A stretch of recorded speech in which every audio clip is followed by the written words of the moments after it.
Now at the farthest side of that meadow was a little hill called Lucre, and in that hill was a silver mine. Because this was so rare, some of those who had formerly gone that way had turned aside to see it, but going too near to the brink of the pit, and the ground being unstable under them, it broke away, and they were killed. Some others were so injured that they could not, to their dying day, be recovered. Then I saw in my dream, that a little way off the road, near the silver mine stood a gentleman named Demas. He called out to passing travelers to come and see. He beckoned to Christian and Hopeful, "Ho! Turn aside here, and I will show you something quite special."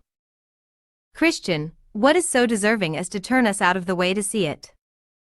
Demas, here is a silver mine, and some are digging in it for treasure. If you come, with a little effort you may be richly rewarded. Then Hopeful responded, "Let us go and see." "Not I," Christian cautioned, "I have heard of this place before. Many have been destroyed there. And besides that, worldly treasure is a snare to those who seek it, for it hinders them in their pilgrimage." Then Christian called to Demas, "Is not the place dangerous? Has it not hindered many in their pilgrimage?" Demas, "It is not very dangerous, except to those who are careless," but he blushed as he spoke. Then Christian said to Hopeful, "Let us not turn a step out of the way, but still keep on our path. Hopeful, I assure you, that when Biens arrives here, if he has the same invitation as we did, that he will turn aside and go to Hill Lucre.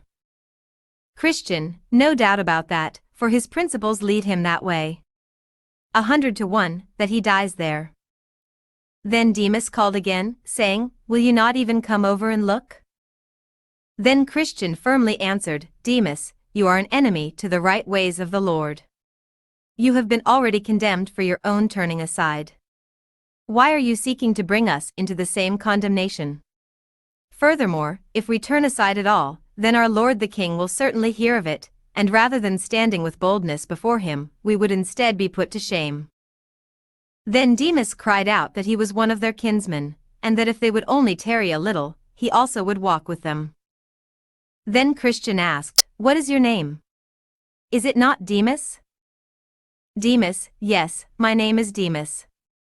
I am the son of Abraham." Christian, "I know you. Gehazi was your great-grandfather, Judas was your father, and you are treading in their steps. You are using a devilish prank. Your father was hanged as a traitor, and you deserve no better recompense. Assure yourself that when we come to the king, we will tell him of your behavior." Thus they continued on their way. By this time Biens and his companions had come within sight, and they, at the first beckoning, went over to Demas.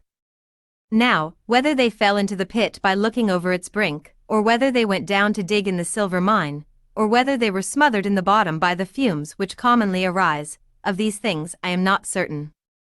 Yet this I observed, that they were never again seen in the way. Then Christian sang. Biens and Silver Demas both agree, one calls, the other runs, that he may be a sharer in his lucre, so these do take up in this world, and no further go.